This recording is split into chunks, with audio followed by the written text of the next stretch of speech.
মুকেশ আম্বানির যে বাড়িটা আছে ওই বাড়িটা ওয়াকফ সম্পত্তির ওপরে আছে, মাত্র 50 কোটি টাকায় ধোকা দিয়ে কিনে নিয়ে। ওয়াকফ বোর্ডের সম্পত্তি নরেন্দ্র মোদী নিতে চায়, এই ব্যাপারে সাধারণ জনতা হিসেব আমাদের কর্তব্য কি হিসেবে? দেখুন, গোটা ভারতের সমস্ত মুসলিমরাই এটার বিপক্ষে আছে, আমরাও ইনশাল্লাহ এর বিপক্ষে আছি। কেন? ভারতে ওয়াকফ সম্পত্তি আছে তিনটে সম্পদ। একটা হচ্ছে নাম্বার 1 রেলের সম্পত্তি সব থেকে বেশি, 2 নম্বর হচ্ছে ডিফেন্স মিলিটারি, 3 নম্বরটা হচ্ছে মুসলিমদের ওয়াকফ সম্পত্তি। 46 লক্ষ একর জমি আছে। কত বললাম? 46 লক্ষ একর জমি মুসলিমদের আছে গোটা ভারতবর্ষ জুড়ে।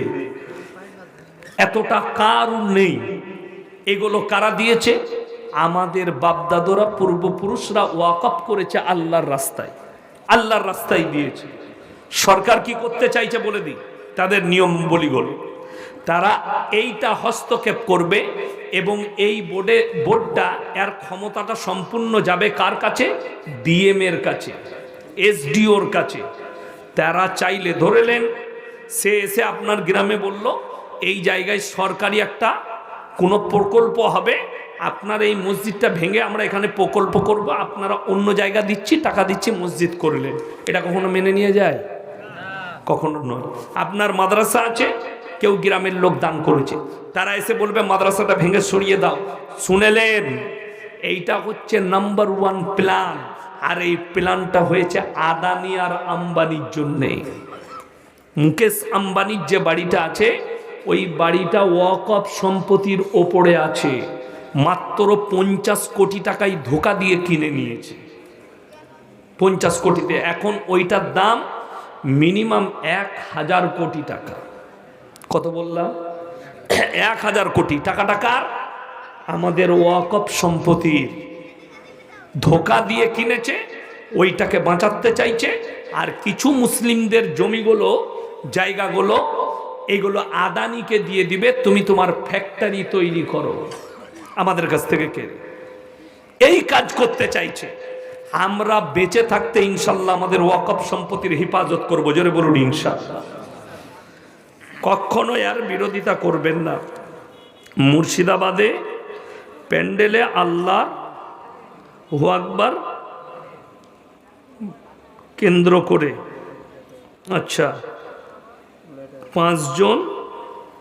5 দিন ধরে ইন্টারনেট বন্ধ। এই ব্যাপারে দেখুন, সরকার কারা করেছে জানি না, যে লিখেছে মারাত্মক একটা অপরাধ করেছে। শুনলাম আমি কিছু মানুষকে অ্যারেস্ট করা হয়েছে। তবে সব থেকে প্রথমে প্যান্ডেলওয়ালাকে অ্যারেস্ট করা দরকার, লাইটওয়ালা যিনি ডেকোরেটর আছে।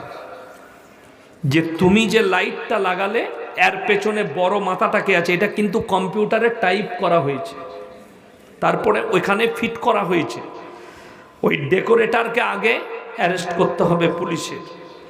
এবং আমি মুসলিমদিকে বার্তা দেবো, শান্তি বজায় রাখুন, প্রশাসনের ওপরে আস্থা রাখুন, সরকারের ওপরে। আমরা ন্যায় বিচার চাই যে করেছে। এবং এইটার জন্যে গোটা কমিউনিটি দায়ী নয়, এটার জন্যে গোটা হিন্দু কম দায়ী নয়। যারা করেছে তারা অপরাধী। এটার মানে এটা নয় আপনি মন্দির ভাঙচুর করবেন, কারোর ঠাকুর ভাঙচুর করবেন, কারো প্যান্ডেলে আগুন দিবেন, এটা ইসলাম স্বীকৃতি দেয় না। আপনি প্রতিবাদ করুন, আল্লাহর নামে বলেছে। তো আপনি যদি বলেন হুজুর প্রতিবাদটা কি করবো, আরে তার লেগে বদদুয়া করুন প্রতিবাদ, তার লেগে থানায় গিয়ে প্রোটেক্ট করুন প্রতিবাদ, তাকে অ্যারেস্ট করার কথা বলুন প্রতিবাদ। আল্লাহ নবী সাল্লাল্লাহু আলাইহি সাল্লামকে বেঈমান কাফেররা গালি দিয়েছে না দেয়নি? কথা বলে। তয়েফের মাটিতে নবীজিকে রক্তাক্ত করা হয়েছে না হয়নি? তারপরেও নবীজি তাদের জন্য দোয়া করেছেন না বদদুয়া? দোয়া করেছেন। আমাদেরকে দোয়া করতে হবে, এই কাজ যিনি করেছেন আল্লাহ তাকে হিদায়াত দাও। জোরে বলুন আমিন। যদি তার তকদিরে হিদায়াত লেখা না থাকে, আল্লাহ তাকে তুমি দুনিয়ায় আখিরাতে ধ্বংস করে দাও। বলুন আমিন। বাকি আল্লাহ নবী সাল্লাল্লাহু আলাইহি সাল্লাম মক্কা বিজয় করেছেন। কি করেছেন বললাম? মক্কা বিজয়। 5টা অর্ডার করলেন। নাম্বার 1, বৃদ্ধকে মারতে পাবে না। নাম্বার 2, বৃদ্ধাকে মারতে পাবে না। নাম্বার 3, শিশুকে মারতে পাবে না। নাম্বার 4, আত্মসমর্পণ করলে মারতে পাবে না। নাম্বার 5, কাবা ঘরে প্রবেশ করলে মারতে পাবে না।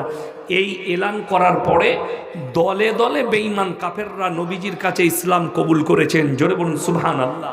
আল্লাহর নবী মক্কা নগরীতে এলান করলেন, আমি আল্লাহর নবী, দয়ার নবী, ক্ষমা করতে জানি, দয়া করতে জানি, ময়া করতে জানি, বদলা নিতে জানি না। জোরে বলুন সুবহানাল্লাহ।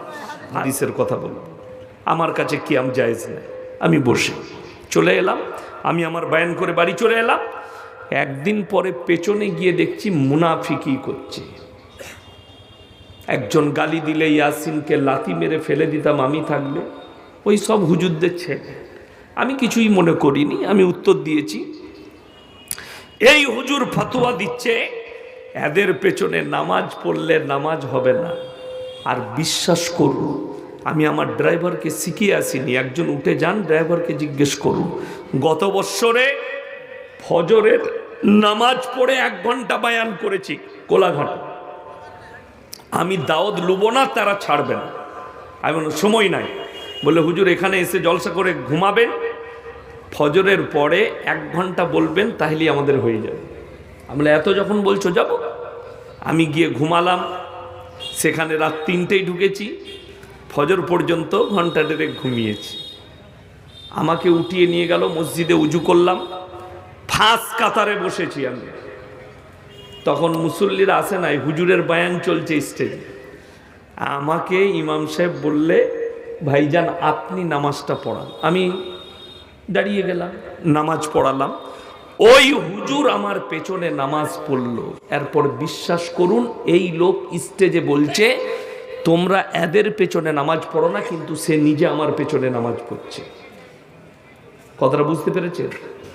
আর আমি আপনাকে বলে যাচ্ছি, যে কোনো ইমামের পেছনে নামাজ পড়বেন, খালি দেখে দিবেন সে যদি কবর পূজারি হয়, শিরকে লিপ্ত থাকে, আল্লাহ ব্যতীত অপরের ওপরে বিশ্বাস রাখে, সে যদি মানুষের কাছে ধোকাবাজি করে, তাবিজ, তেল পড়া, পানি পড়া বিক্রি করে, তার পেছনে নামাজ, কথা বলে না, পড়বেন না।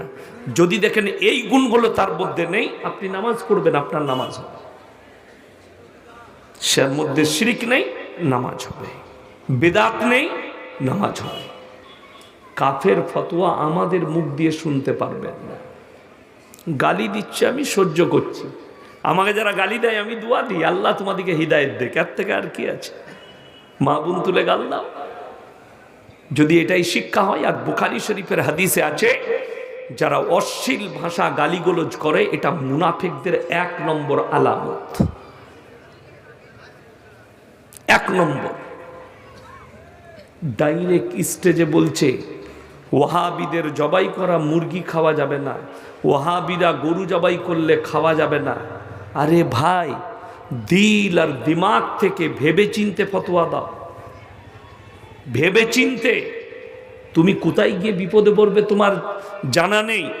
আমি মুর্শিদাবাদে উত্তর দিয়ে এসেছি, দৌলতাবাদ, আমার কাছে প্রশ্ন এসছে, ওয়াহাবিরা মুরগি জবাই করলে তাদের মুরগি খাওয়া যাবে না, গরু জবাই করলে গরু খাওয়া যাবে না। আমি বললাম তাকে জিজ্ঞেস করো, মক্কায় যে মাঠবেলটা বিছানো আছে ওয়াহাবিরা বিছিয়েছে, মক্কায় যে হোটেলগুলো আছে ওয়াহাবিদের, মক্কায় যে হোটেলে বাবুর্চি রান্না করছে ওয়াহাবি, মক্কায় যে মুরগিটা বিক্রি করছে ওয়াহাবি।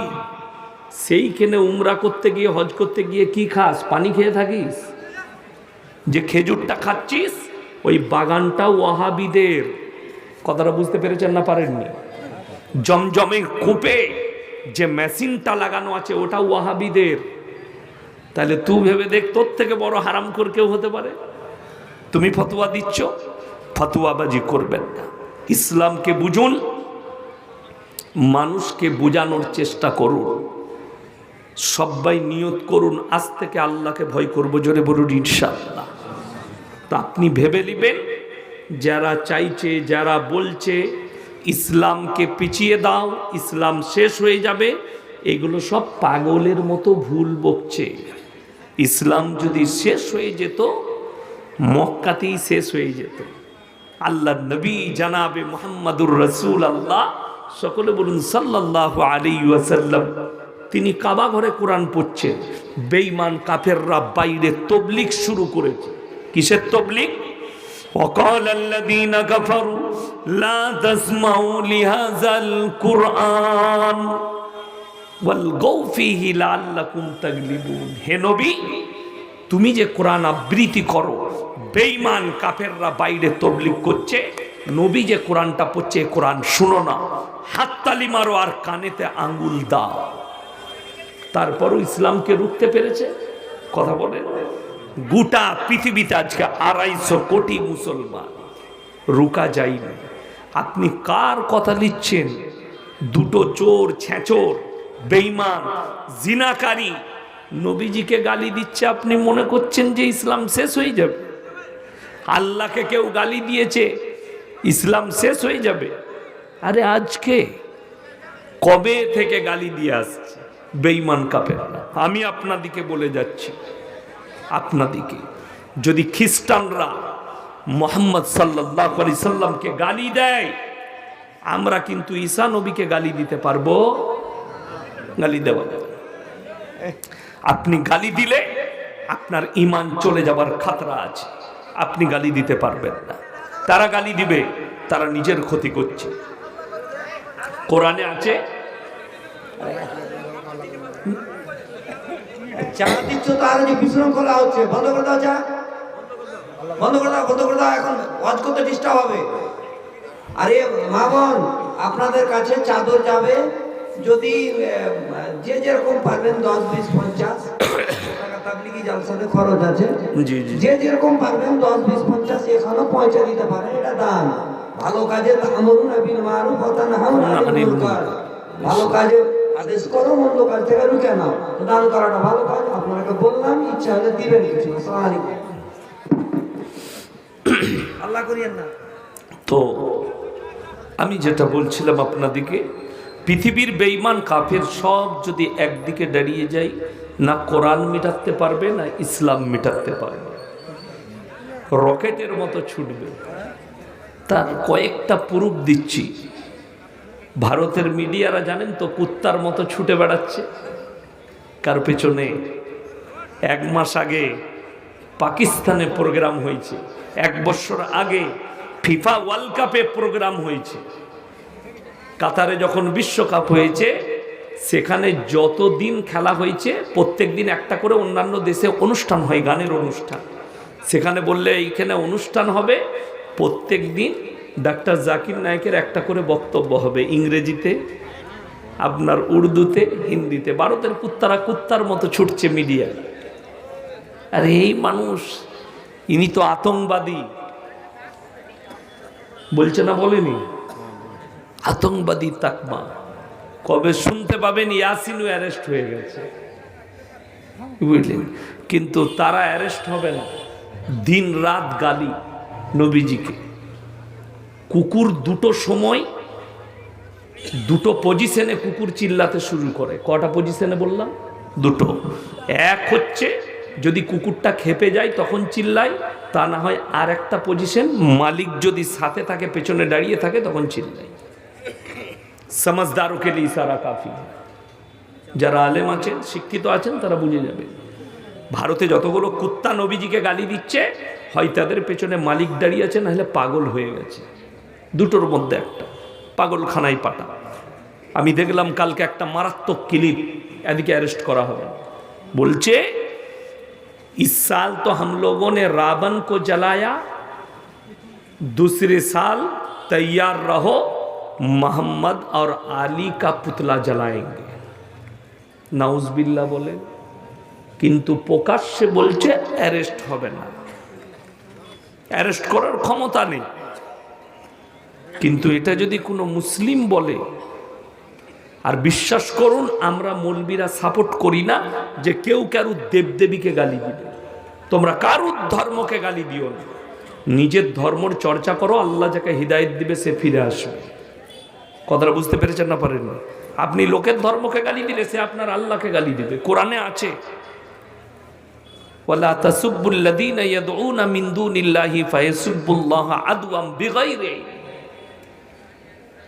তোমরা কারু দেবদেবীকে ধর্মকে গালি দিও, এটা আল্লাহ নিজে বললেন। সে তোমার আল্লাহকে গালি দিলে তোমার ক্ষতি। আপনি নিজের ধর্মটাকে বুঝান। আপনি আজকে নিজেকে মুসলিম বলে দাবি করেছি আমরা, এবং এটা মানি যে আমরা মুসলমান।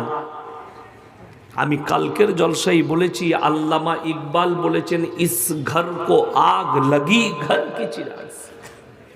মুসলমান তোমরা নিজের ঘরে নিজের আগুন ধরিয়েছ। আমি কয়েকটা প্রুফ দিয়ে যাব। তা নাম্বার 1, স্টেজে আমাদিকে দেখতে পাচ্ছেন, আমার তো দাড়ি বের হয়নি, ভাইজানেরও দাড়ি আছে, মাশাআল্লাহ ইনারও দাড়ি আছে। দাড়ি রাখাটা কি সুন্নত? আচ্ছা, আপনারা বলতে পারবেন 100টা মুসলিমের মধ্যে 100 জনই দাড়ি রেখেছে? 80 জন দাড়ি চাচা মাল। ঠিক বললাম না ভুল বললাম? 100-র মধ্যে, এটা আমি বেশি বলে ফেললাম।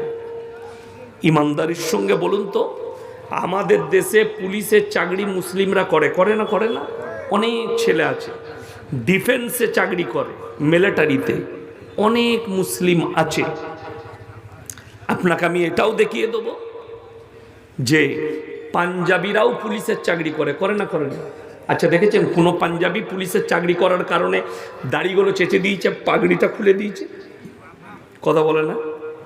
খুলে নিয়ে উত্তরপ্রদেশের সরকার 5 বছর আগের ঘটনা, একজন পুলিশ অফিসার মুসলিমদের, এত বড় বড় দাড়ি ছিল, 5 ওয়াক্তের নামাজি, তাকে সাসপেন্ড করা হলো।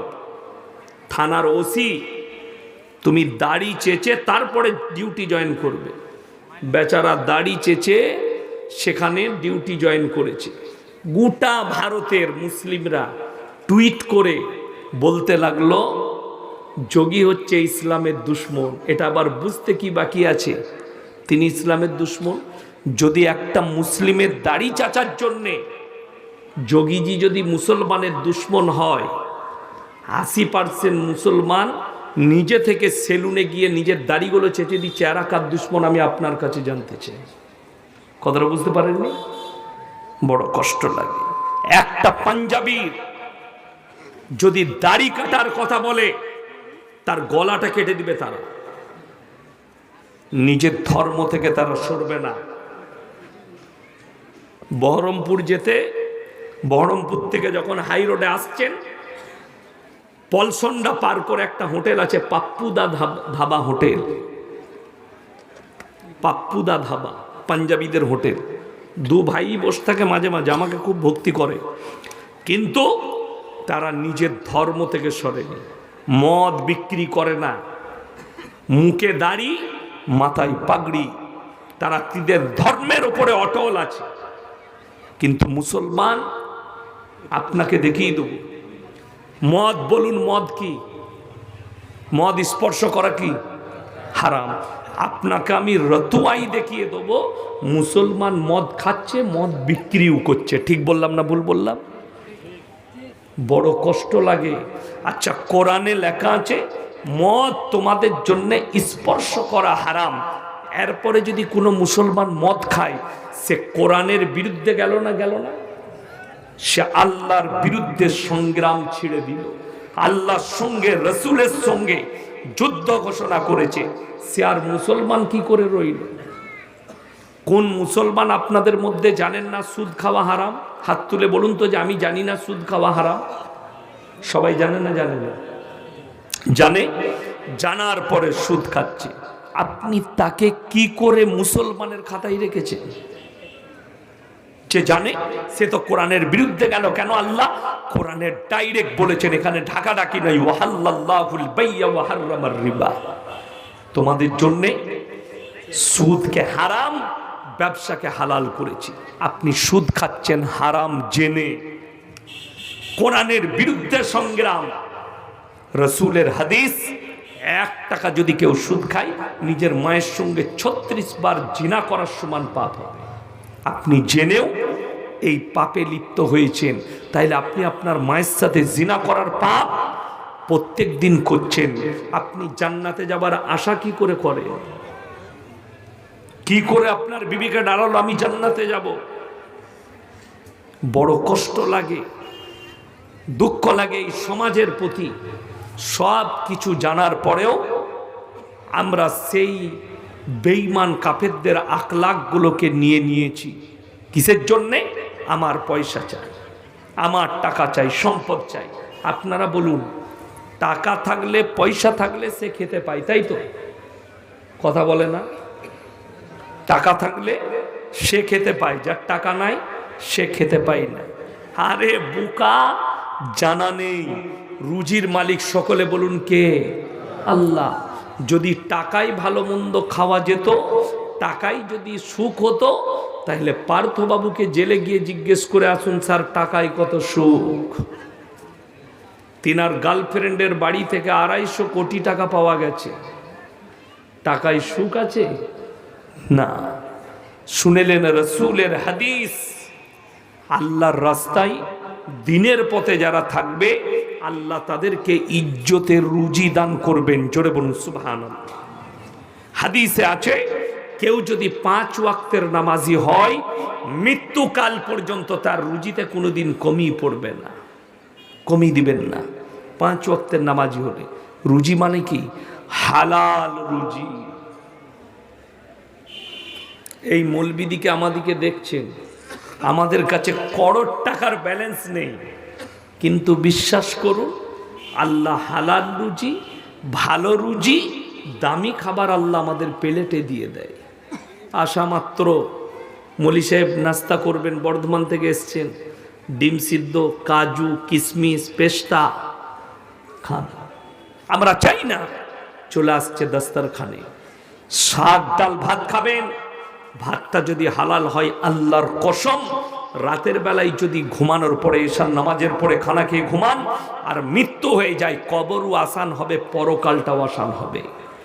আর সুদের টাকায়, হারাম টাকায় যদি আপনি খাসির মাংস খান, দুম্বার মাংস খান, দামি দামি জিনিস খান, যদি টাকা হারাম হয়, সুদের হয়, জেনে রেখে দিবেন মরে যাওয়ার পরে কবরের আযাব পৃথিবীর কোনো মৌলবি দোয়া করে রুখতে পারবে না, আর কিয়ামতের দিনেও কোনো বাপের বেটা তোমাকে বাঁচাতে পারবে না।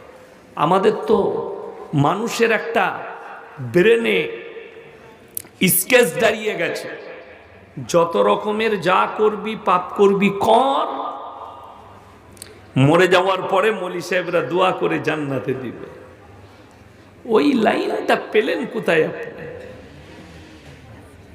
এই যে লাইন, এই লাইনের দ্বারাই আমি বাংলাদেশের এক ভণ্ডকে দেখলাম, 15 তাল্লা টুপি পরে আছে, মানুষ দিকে মজমাই বলছে তোমরা কার কাছে ভালো মন্দ চাইবে? সব লোক বলছে আল্লাহর কাছে। এই তখন বলছে, কে বললো আল্লাহর কাছে চাইবে? বলে তাহলে? বলছে তোমরা ময়েজ ভান্ডারীর কাছে চাইবে। নাউজবিল্লাহ বলেন। মানুষকে এরা কি করছে? গুমরাহির পথে। আল্লাহ দিতে পারে না, মহেশ ভান্ডারি দিবে, আল্লাহই কয়েছে। এটা তার ভাষা। মোবাইলে ঘুরছে, ফেসবুক আর ইউটিউবে আপনি মজাক বানিয়ে দিয়েছে, অথচ কোরআনে আছে সূরা আরাফ 1ম পৃষ্ঠা, ফালানাসআলান্নাল্লাযীনা উরসিলা ইলাইহিম ওয়ালানাসআলান্নাল মুরসালিন। মানুষ তো অনেক দূরের কথা, এই মৌলবি মোল্লারা তো অনেক দূরের কথা। আমি আল্লাহ নবী পয়গম্বর রসুলকেও দাঁড় করাবো, তাদেরকেও জিজ্ঞাসাবাদ করা হবে, তোমরা কেমন করে দাওয়াত দিয়েছো? তার কমকে জিজ্ঞেস করব, তোমরা কেমন করে গ্রহণ করেছো? কোরআনে একাধিক দলিল আছে। হযরত ঈসা মসিহকে আল্লাহ দাঁড় করাবেন, কোরআনে আছে। কিয়ামতের দিনে গোটা পৃথিবীর মানুষের সামনে দাঁড় করানো হবে। কেন? যারা খ্রিস্টান আছে তারা আল্লাহর ওপরে একটা বড় অপবাদ দিয়েছে। অপবাদটা হচ্ছে ঈসা হচ্ছে আল্লাহর বেটা। জোরে বলুন নাউজুবিল্লাহ। এইটা হচ্ছে তহমত আল্লাহর ওপরে। অথচ আল্লাহ প্রত্যেকটা জিনিস থেকে পবিত্র, পাক। তহমত দিয়েছে। খ্রিস্টানরা 3 জনকে আল্লাহ বলে মানে। এক আল্লাহকে বিশ্বাস করে যে তিনি সৃষ্টিকর্তা, 2 ঈসা মসিহ, 3 তার মা মরিয়ম। কিন্তু তারা আহলে কিতাব থেকে বেরিয়ে গেছে খালি এতটুকু বলার কারণে ঈসা আল্লাহর বেটা, এরা আর আল্লাহর কাছে চাই না। গির্জায় দুজনার মূর্তি রেখেছে, ঈসা মাসিহ যিশু খ্রিস্টের আর মারিয়ামের, এদের কাছে চাই। 25শে ডিসেম্বর ক্রিসমাস পালন করে। এখানে অনেক মুসলিম যুবক যুবতী গিয়ে, এই তো সামনে ডিসেম্বর মাস ঢুকে যাবে, ঠিক কি না? আজকে হয়তো 23 না 24, আজকে 23, 12টার পরে 24 হয়ে যাবে। সামনে 25শে ডিসেম্বর আসছে। হাজার হাজার মুসলিম যুবক যুবতী তারা গিয়ে গির্জায় লাইন দেয়। আমার বর্ধমান টাউনে দেখিয়ে দেবো আমি আপনাকে, কলকাতায় দেখিয়ে দেবো, স্কুল পড়ুয়া কলেজ পড়ুয়া ছেলে মেয়েরা। কেন? তারা বলে যে আরে এটা তো কোনো ব্যাপারই নয়, আমরা যাব তারা আসবে আমাদের।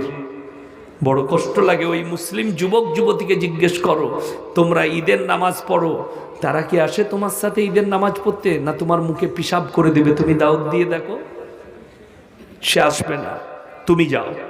দুঃখ বলে দিই, 2023 সাল 30শে ডিসেম্বর আমার জলসা ছিল গয়েশ বাড়িতে, সুজাপুর মালদা গয়েশ বাড়ি। জলসা শেষ করেছি আমি 11টা 45-এ। আমার ড্রাইভার গাড়ি ছেড়েছে, 13 মিনিটের মধ্যে কালিয়াচক স্ট্যান্ড। গাড়ি জ্যামে দাঁড়িয়ে গেল, 4-5টা গাড়ি দাঁড়িয়ে আছে তার পেছনে। আমি ম্যানেজারকে বললাম এত রাত্রি কিসের জ্যাম, গিয়ে দেখে এসো। আমাকে এসে বললে হুজুর গোটা রোডটা বোম বিছিয়ে রেখেছে মুসলিমদের যুবকরা, 1 জানুয়ারির বোম ফাটাবে, পালন করবে। কাঁটাই যখন 12টা বাজলো, কয়েক লক্ষ টাকার বোম ফাটালো, একটাও মুসলিম নয়, সব মুসলিম যুবক। পুলিশ গার্ড দিয়ে দাঁড়িয়ে আছে। এদেরকে মুসলমান বলেন, অথচ কোরআনে আছে গায়রিল মাগযুবি আলাইহিম ওয়ালাদ-দাল্লিন। মাগযুব মানে ইহুদি, দল্লিন মানে নাসারা। এই দুটো দলই পদভ্রষ্ট, আর এদের যারা অনুসারী হবে তারাও পদভ্রষ্ট হয়ে যাবে। এটা কোরআন। কিয়ামতের দিনে আল্লাহ তাআলা ঈসা মসিহকে জিজ্ঞেস করবেন, ইজ ক্বালাল্লাহু ইয়া ঈসা ইবনে মারইয়াম আনতা কুলতা লিন-নাস ইত্তাখিদুনি ওয়া উম্মি ইলাহাইনি মিন দুনিল্লাহ। তুমি কি বলেছিলে তোমার কওমকে আল্লাহ ছাড়া আমি আর আমার মা আরো দুটো আল্লাহ? ঈসা নবী চোখের পানি ফেলিয়ে বলবেন, ক্বালা সুবহানাক মা ইয়াকুনু লি আন আকুলা মা লাইসা লি বিহাক ইন কুনতু কুলতুহু ফাকাদ আলিমতা তা'লামু মা ফি নাফসি ওয়া লা আ'লামু মা ফি নাফসিক ইন্নাকা আনতাল্লামুল গুয়ুব। আল্লাহ, যে কথা বলার আমার হক নেই, অধিকার নেই, সে কথা আমি কেমন করে বলতে পারি? এই কথা যদি আমি বলে থাকতাম, আপনার তো অজানা হতো না, আপনি হচ্ছেন ইন্নাকা আনতাল্লামুল গুয়ুব, সব জানেন। আল্লাহ উত্তর দেবেন, হে আমার ঈসা, আমি সব জানি। এদিকে বিশ্বাস স্থাপন করানোর জন্য দাঁড় করিয়েছি। এরপরে বলুন, একটা নবীকে যদি আল্লাহ দাঁড় করিয়ে প্রশ্ন করে, তা আমার মতো মৌলবি হুজুররা কি করে ছাড় পাবে? কথাটা বুঝে এসছে না আসেনি? বড় কষ্ট লাগে। কোরআনে আরো দলিল দেবো আমি, আপনাদের দিমাগ আউট হয়ে যাবে। এতগুলো দলিল দেবো, আপনার চোখ দিয়ে পানি পড়বে যে আপনি কার উপরে ভরসা করছেন। ইয়াসিন সাহেবের ওপরে আমাকে মোহাব্বত করতে পারেন, আমার নসিহত শুনতে পারেন, কিন্তু জান্নাতে যাবার গ্যারান্টি ইয়াসিন আপনাকে দিতে পারে না। জান্নাতে যাবার গ্যারান্টি হচ্ছে আপনার নিজের আমলের দ্বারা। নিজের আখলাক, চরিত্র, আমল যদি ভালো হয়। কোরআনে আছে, মান আমিলা সালিহান ফালিনাফসি ওয়া মান আসাআ ফাআলাইহা।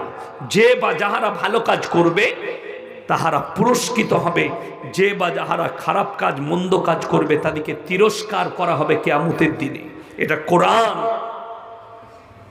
এরপর আপনি ভেবে দেখুন, আপনি মদের ভাঁটিতে ডুবে থাকবেন আর মৌলবীর উপরে ভরসা করে রেখেছেন উনি জান্নাতে পাঠাবেন। আপনি গাঁজায় আসক্ত হয়ে আছেন মৃত্যুকাল পর্যন্ত, আপনি জান্নাতে যাবেন। আমাদের সমাজে তো 3টে কোয়ালিটির নামাজি আছে। কটা বললাম? 3টে। একটা হচ্ছে 5 ওয়াক্তের নামাজি, আলহামদুলিল্লাহ মাশাআল্লাহ 5 ওয়াক্তের নামাজ পড়ে। আর একটা হচ্ছে জুম্মার নামাজি, শুধু জুম্মাটা পড়ে। আর একটা নামাজি হচ্ছে ঈদ আর বাকরা ঈদের নামাজ। ঠিক বললাম না? অথচ রসুলের হাদিসটা শুনে নেই। আল্লাহ রসুল সাল্লাল্লাহু আলাইহি সাল্লাম বললেন, যার মধ্যে নামাজ নেই তার মধ্যে ইসলাম নেই। যার মধ্যে নামাজ নেই তার মধ্যে ইসলাম নেই। আমাদের দেশে আর একটা শ্রেণীর মুসলমান আছে যারা ঈদ বাকরা ঈদও পড়ে না। ঠিক বললাম না ভুল বললাম? কিন্তু গরুর গোশ খায়, মুসলিম ঘরে থাকে, তারা নিজেদিকে মুসলমান বলে দাবিও করে, কিন্তু তারা ঈদ বাকরা ঈদও পড়ে না। এই লোকের জানাজা কি করে পড়া যাবে? কথাটা বুঝতে পারেননি? এই লোকের জানাজা কি করে পড়বেন?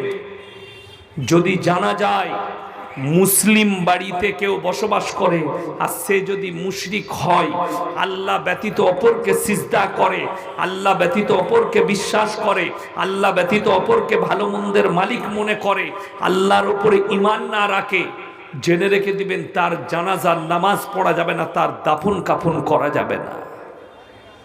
যদি বলেন কি করব? কুকুরকে খাইয়ে দেন, নদীর কিনারায় ফেলে দিয়ে আসেন, শুয়োরে খাক, কুকুরে খাক। দাফন কাফন আর জানাজার নামাজ মুমিনদের জন্যে, ইমানদারদের জন্যে, যারা আল্লাহর উপরে বিশ্বাস এনেছে, যারা রসুলের উপরে বিশ্বাস এনেছে, যারা নামাজি, 5 ওয়াক্তের নামাজ পড়ছে। সবাই হাত তুলে বলুন, নামাজ আজ থেকে কেউ ছাড়বো না। জোরে বলুন না ইনশাআল্লাহ। যারা নামাজ পড়েন না, অনুরোধ করে যাচ্ছি নামাজ পড়ুন। আমাদের সমাজের অনেক লোক আছে, আরে ভাই আমার মতো ভালো লোক পাবেন আমি নামাজ না পড়তে পারি, তাদেরকে অনুরোধ করে বলছি, কিয়ামতের দিনে 2টো দরজা হবে। এরকম তোমার মতো ভালো লোক পৃথিবীতে গাদা আছে, আছে না নাই? অমুসলিম ভাইদের মধ্যে নেই? ঈশ্বরচন্দ্র বিদ্যাসাগর ভালো লোক, কবিগুরু রবীন্দ্রনাথ ঠাকুর ভালো, বঙ্কিমচন্দ্র ভালো, শরৎচন্দ্র ভালো, স্বামী বিবেকানন্দ এটাও বলেছিল আমেরিকার শিকাগো শহরে যে পৃথিবীতে যদি কেউ মহামানব থাকেন তিনি হচ্ছেন হযরত মুহাম্মদ মুস্তাফা সকলে বলুন সাল্লাল্লাহু আলাইহি সাল্লাম। তাহলে তিনি এটাও জানতেন যে তিনি বিশ্বের সেরা মানুষ, হযরত মুহাম্মদ মুস্তাফা সাল্লাল্লাহু আলাইহি সাল্লাম। তাহলে এই মানুষগুলোর কি হবে? এরা এত ভালো কাজ করেছে, মানুষের সঙ্গে খারাপ ব্যবহার করেনি। সেম শুনেলেন, যারা নামাজ পড়বে না অথচ ভালো কাজ করবে, আল্লাহকে বিশ্বাস করবে না, তাদের বদলা আল্লাহ দুনিয়াতেই দিয়ে দিবে, পরকালে আর কিচ্ছু নেই। যেমন অনেক মানুষের আমার বক্তব্য শুনে শুনে এতেরাজ হয়, দিয়ে মনে করে এই মৌলী সাহেবের এই বলাটা ঠিক নয়।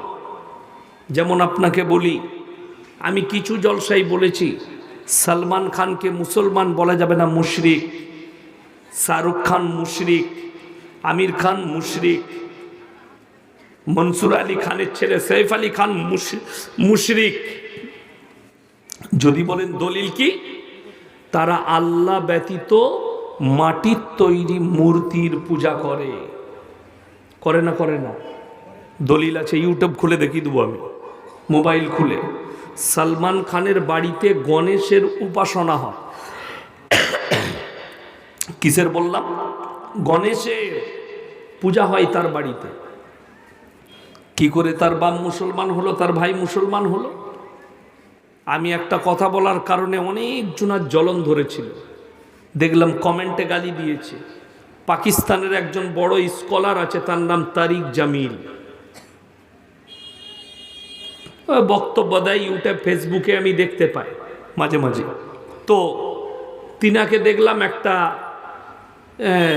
সাক্ষাৎকারে তিনি বলছেন, मैंने खबर लिया ये सलमान बहुत वफादार लड़का है, अपने अब्बा को बहुत मोहब्बत करते हैं और उसका फैमिली भी बहुत अच्छा फैमिली है, अल्लाह इन सब को जन्नत नसीब फरमाए। আমি বলেছিলাম, আরে मौलाना दुआ करने से पहले, दुआ देने से पहले हकीकत को मालूम करो फिर दुआ दो, क्योंकि अल्लाह ने मना कर दिया मुशरिक के लिए तुम दुआ नहीं कर सकते। जब रसूल को माना किया तो तुम मौलवी कौन होते हो दुआ करने वाला? কথাটা বুঝতে পেরেছেন না পারেননি? আল্লাহ নবীকে মানা করেছেন চাচার জন্য আর দোয়া চাইতে পাবেন না। যদি বলেন কোরআনে কোথায় আছে, মা কানা লিন-নবী ওয়াল্লাযীনা আমানু আইয়াস্তাগফিরু লিল মুশরিকিন ওয়ালাউ কানু উলি কুরবা। হে আমার নবী এবং মুমিনরা শোনো, যারা মুশরিক বেঈমান কাফের হয়ে মারা গেছে তাদের লেগে দোয়া করতে পাবে না, যদিও তারা তোমাদের নিকটতম আত্মীয় হয়। নবী দোয়া বন্ধ করে দিলেন। চাচা যান চলে যাওয়ার পরে নবীজি কেঁদে আল্লাহকে বললেন, আল্লাহ তুমি যতদিন না নিষেধ করছো আমি আমার চাচার জন্য তোমার কাছে কেঁদে কেঁদে ক্ষমা চাইব। আল্লাহ নিষেধ করে দিলেন, আর চাইতে পাবে না, মুশরিকের জন্য ক্ষমা চাইতে পাবে না, দোয়া চাইতে পাবে না। আমার ভাই জানা আছে, আপনারাও শুনে যান, তথ্যটা দিয়ে যায়, শুনে রেখে দেন। ভারতের যতগুলো ক্রিকেটার আছে, ফুটবলার আছে, ফিল্মের আর্টিস্ট আছে, সব থেকে বেশি অনুদান করে সালমান খান।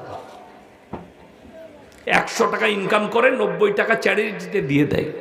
কোনো বাচ্চার যদি ক্যান্সার হয়, আমার কাছে তথ্যটা নিয়ে রেখে দেন, কোনো বাচ্চার ক্যান্সার হলে বোম্বেতে গিয়ে টাটা মেমোরিয়ালে নেমেই আগে খোঁজ নিবেন সালমান খানের অফিসটা কোথায় চ্যারিটির, তার অফিসে গিয়ে যোগাযোগ করবেন, আপনার ছেলের ফ্রি চিকিৎসা, 1 টাকা লাগবে না, যাতায়াতের পয়সাটাও ফ্রি। কিন্তু আপনি মুসলমান বলতে পাবেন না। যদি বলেন এত ভালো কাজ করে, এর বদলা আল্লাহ দুনিয়াতেই দিবে। কেন? মানুষ তাকে সম্মান করছে, মনে রেখেছে, সব করছে। এটাই হচ্ছে আমাদের, যেমন ঈশ্বরচন্দ্র বিদ্যাসাগর, কবিগুরু রবীন্দ্রনাথ ঠাকুর, বঙ্কিমচন্দ্র চট্টোপাধ্যায়, স্বামী বিবেকানন্দ, নেতাজি সুভাষচন্দ্র বসু, এদের ছবিগুলো স্কুলের হেডমাস্টারের মাথার উপরে টাঙানো থাকে না?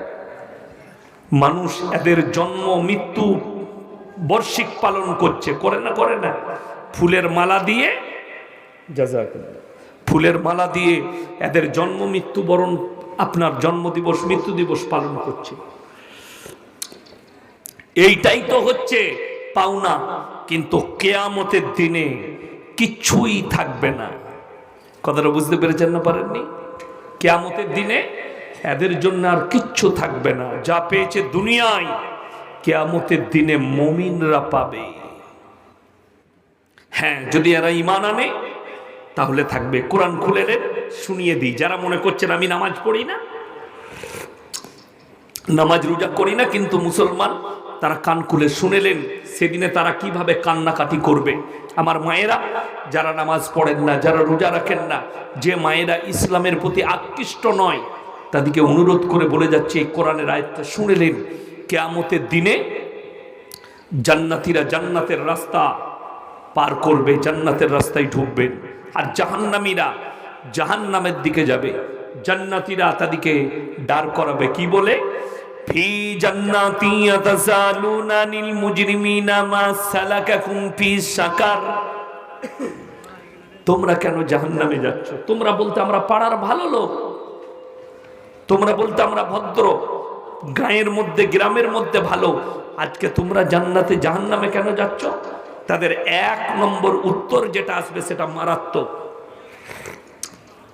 1 নম্বর উত্তরটা কি?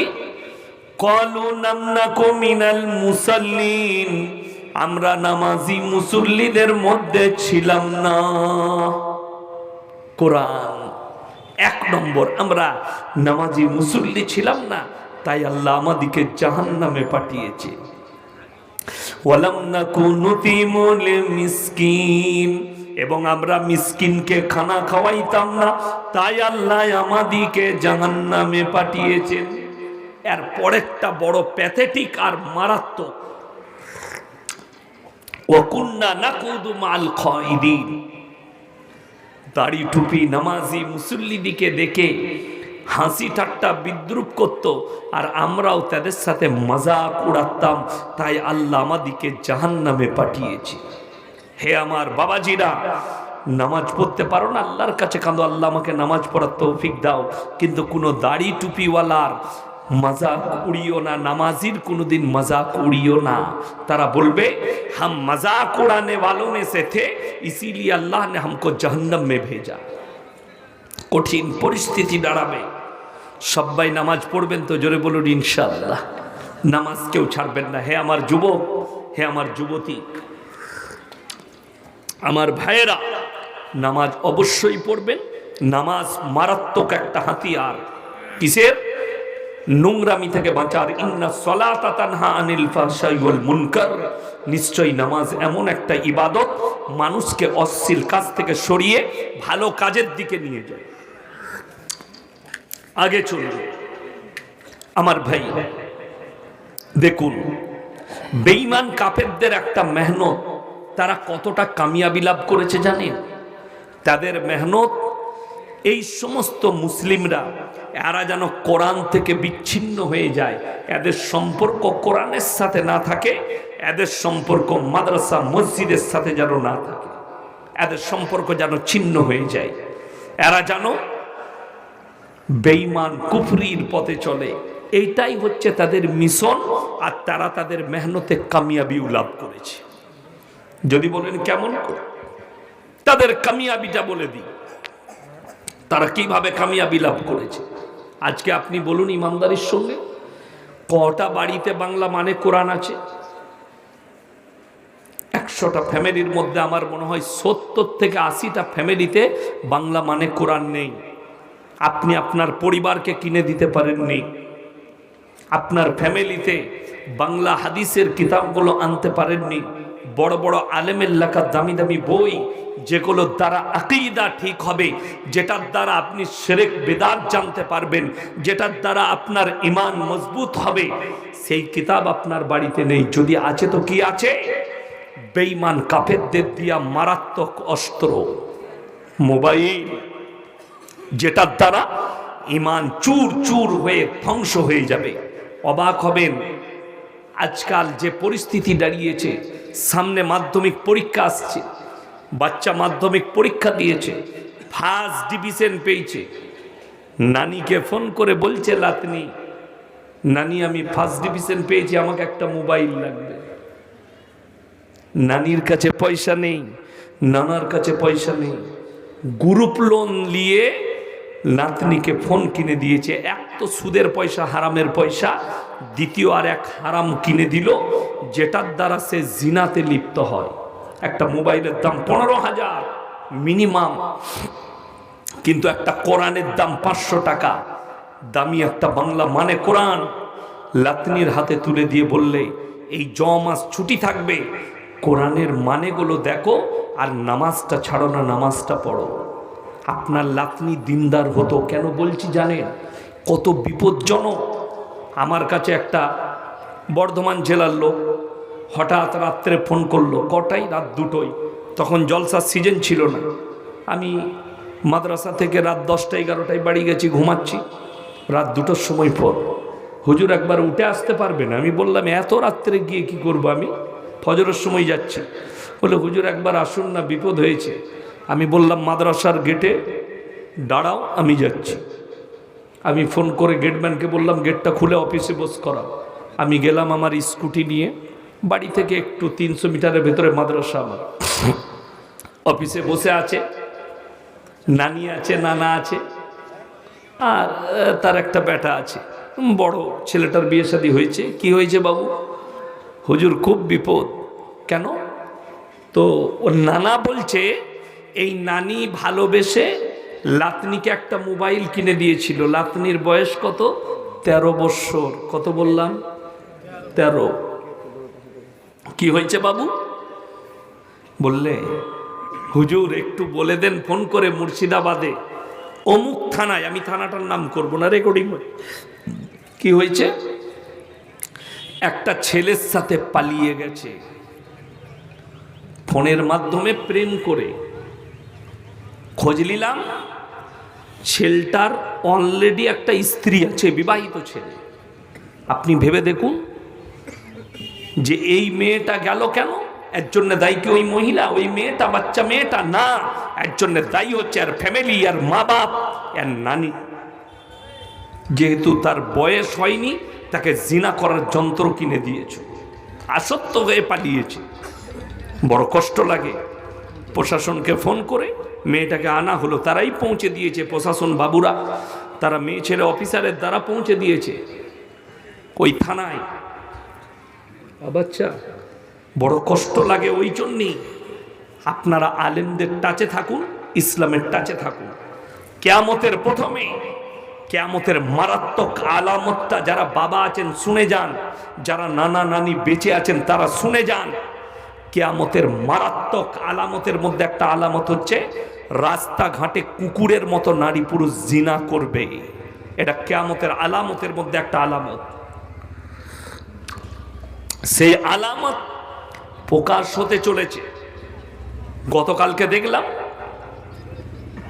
মোবাইলে একটা বগল কাটা জামা পরে একটা মেয়ে, এইটুকু পোশাক পরে আছে, তার জাং ফাং পা গোটাই বেরিয়ে আছে।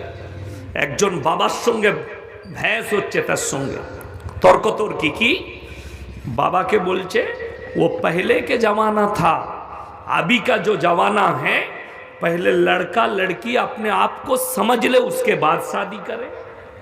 তার বলার মাধ্যম হচ্ছে যে একটা ছেলে আর মেয়ের রিলেশনে থাকবে, 1 বছর রইল, 6 মাস রইল, যদি তারা বুঝতে পারে যে এর সঙ্গে আমার মনের মিল খাচ্ছে, ঘর করতে পারবো, তখন তারা বিয়ে করবে। যদি মনে হয় চলবে না, আবার অন্য ছেলে গ্রহণ করবে, অন্য জোড়ার সঙ্গে। জোরে বলুন না নাউজুবিল্লাহ। এটাকে ইসলাম স্বীকৃতি দেয়? কোন ধর্মই দিবে না স্বীকৃতি। বড় কষ্ট লাগে কোথায়? ওই জায়গায় লাগে।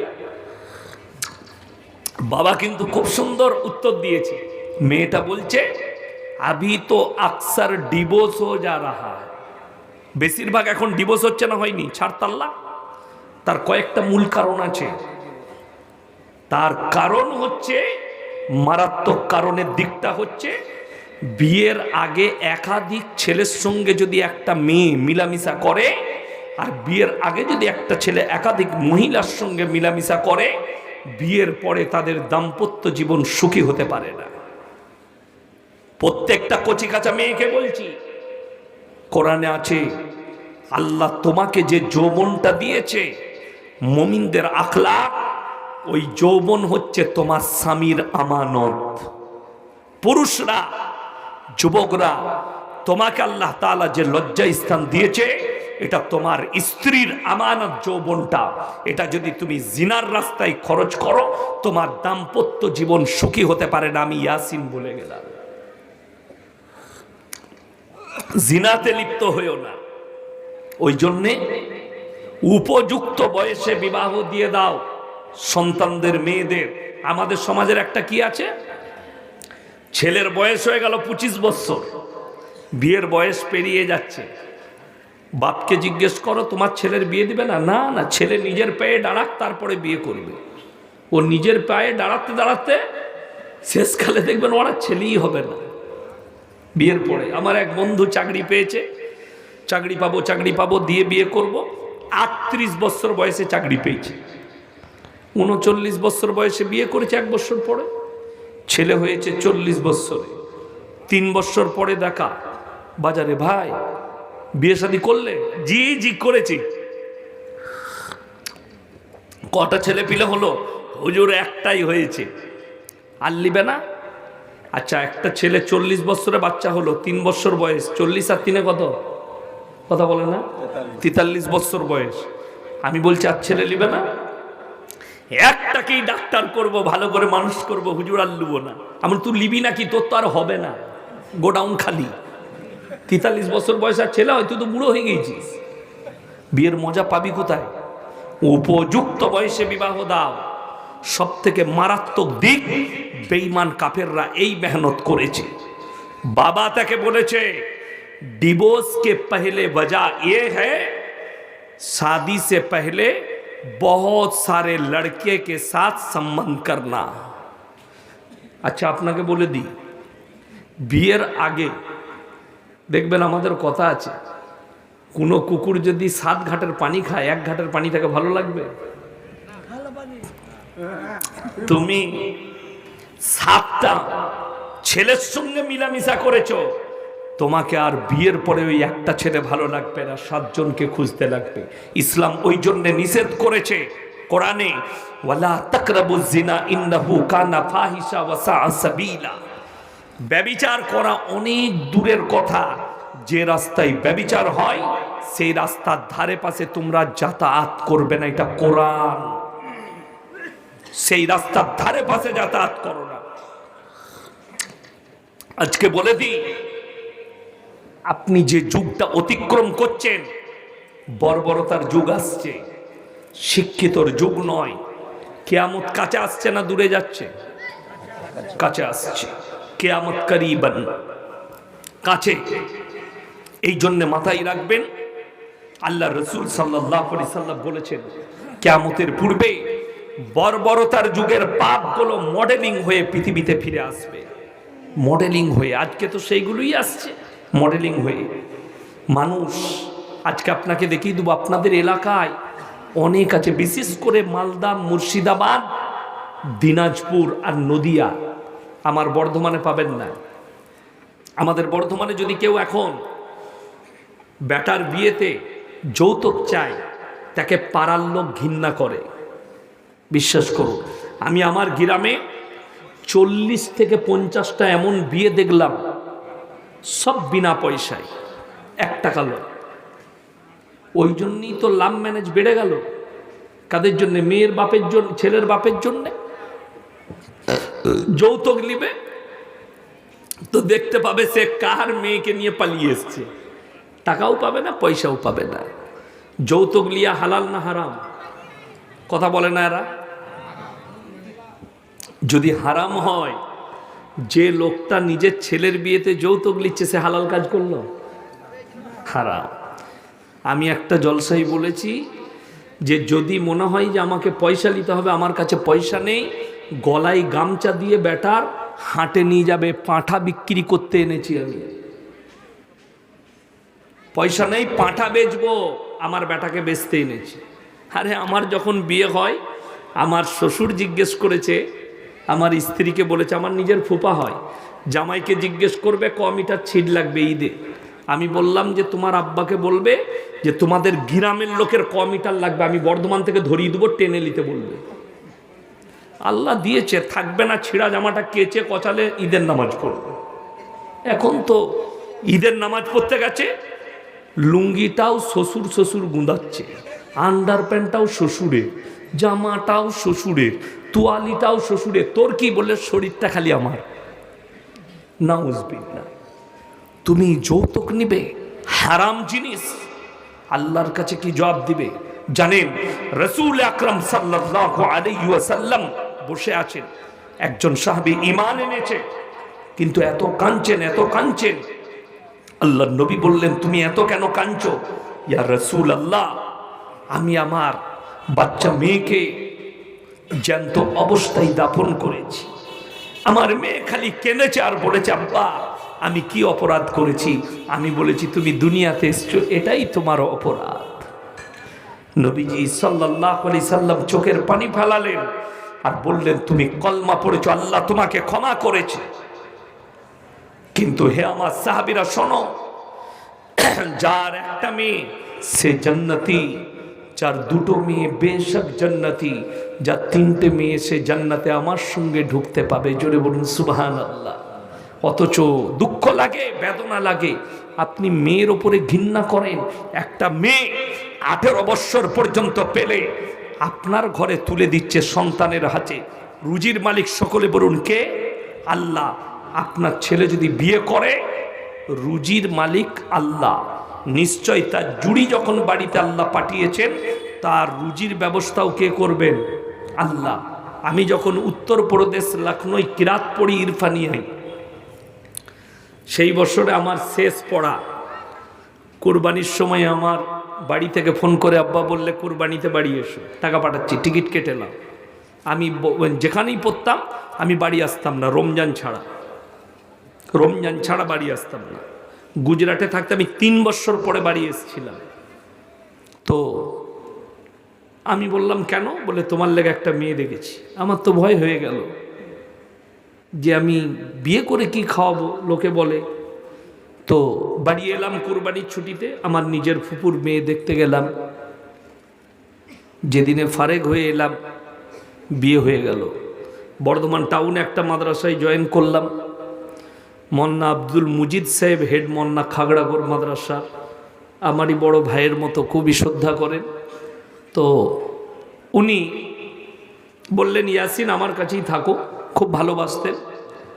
বেতন কত? 2500। কত বললাম? 2500। তো আমি মনে মনে করলাম, আল্লাহ 2500-এ কী করে চলবে? আমার আব্বাজি বললেন যে, আরে তুমি 2500-ই বরকত পাবে, রুজির মালিক আল্লাহ।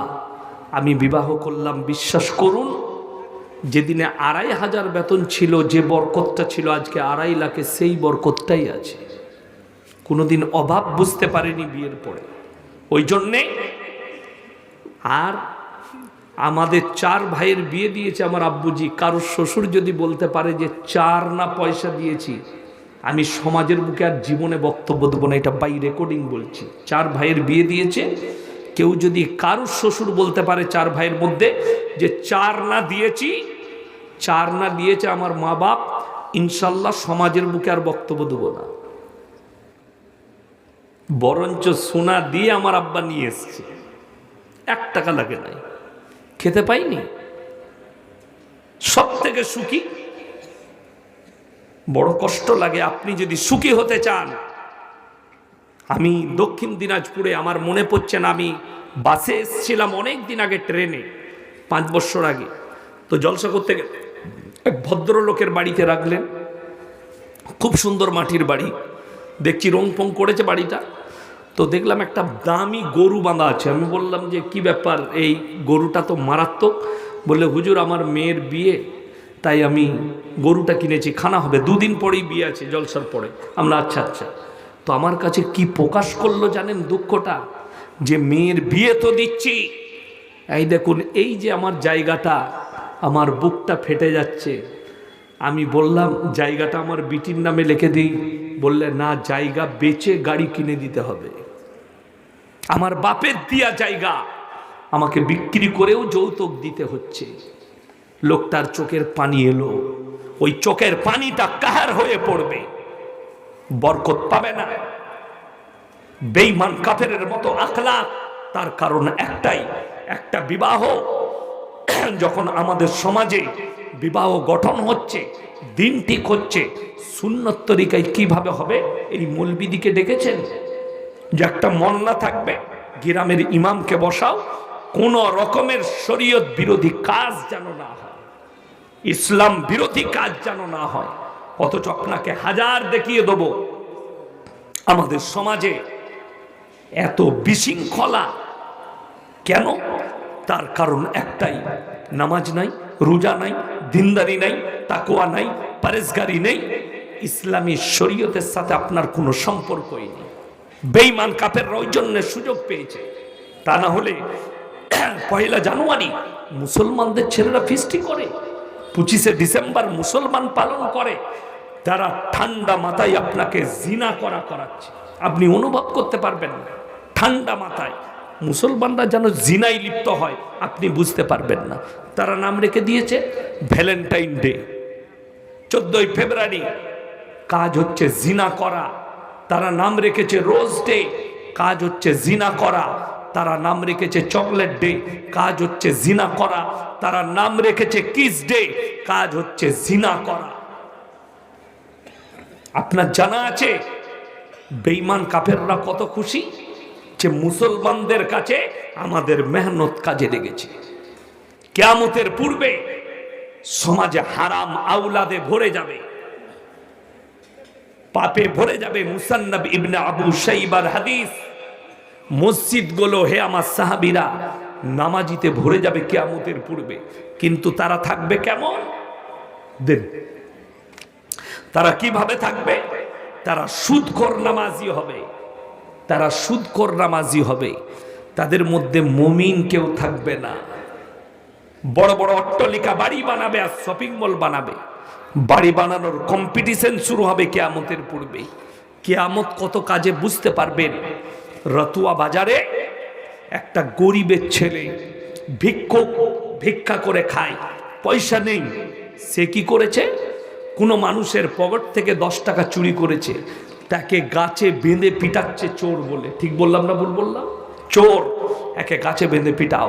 আর কোটি কোটি টাকা, হাজার কোটি টাকা মানুষের চুরি করছে, লুট করেছে, কমের টাকা মেরে নিয়েছে, তাকে আমরা স্টেজে ডেকে গলায় মালা পরিয়ে বলছি সমাজ সেবক। কথাটা আমার বুঝতে পেরেছেন? কিয়ামতের আলামত এটা।